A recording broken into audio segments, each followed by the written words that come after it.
Magandang umaga, kumusta po? Narito po ulit ang update natin para sa lagay ng ating panahon ngayong umaga po ng July 10, 2024 na kung saan sa ngayon po kung inyong napapansin ay nagsimula na lumakas ang bugso ng habagat dyan po sa kanluran ng ating bansa at nagbabanta rin na may LPA na mabubuo anytime dyan po sa may South China Sea at posibleng maging bagyo this weekend na magpapalakas sa bugso ng habagat na banta rin po dyan po sa may southern part ng China. At next week, may banta rin ng 3 bagyo ulit na maaaring mabuo, isa muli dyan sa may South China Sea at 2 sa silangan ng ating bansa na magpapaulan naman sa malaking bahagi ng ating bansa dahil hahatakin at papalakasin nito muli ang habagat. At ito nga yung pinapakita ng forecast model natin ginagamit.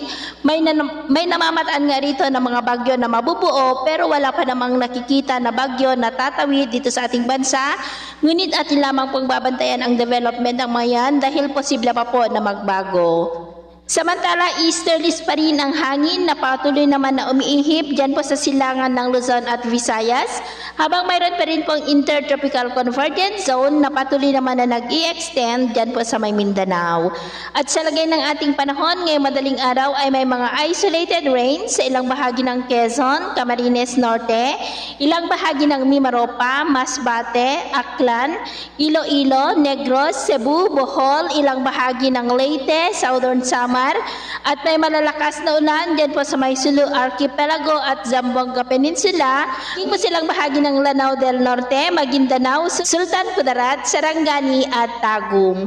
At mamaya ay sisikat ang araw sa malaking bahagi ng bansa pero may tsansa pa rin ng maulap na kalangitan with isolated rains sa may Palawan, Catanduanes, Masbate, Aklan, Samar Provinces, ilang bahagi ng Leyte, Southern Negros, Southern Cebu, Bohol, maging po sa may Sultan Kudarat at Lanao Provinces na posibleng magtuloy-tuloy ang mga isolated rains na yan sa ilang bahagi pa ng ating bansa mamayang hapon.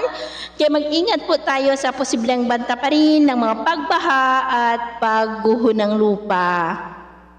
At sa atin naman pong mga baybayin, wala naman po tayong nakataas na namang gale warning signals pero iba yung pag-iingat lamang po kung papalaot tayo para mas makaiwas sa mga sakunang pangkaragatan.